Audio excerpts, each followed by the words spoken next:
While search efforts are still underway, Greensburg is starting the journey down the road to recovery.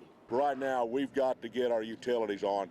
If we talk about the human aspects, we got to get our utilities back on so we can those people to have those basic needs. Co-op workers spent the morning getting the propane tanks cleared. Natural gas workers were also out and about. The mayor says slowly but surely, progress is being made. First thing, we got to clear our right-of-ways, because our meters and stuff are under there. The meters and stuff we have to get to are under a lot of debris, and we're trying to be real sensitive how we get that done. It's a vital step forward to getting back to life in this town.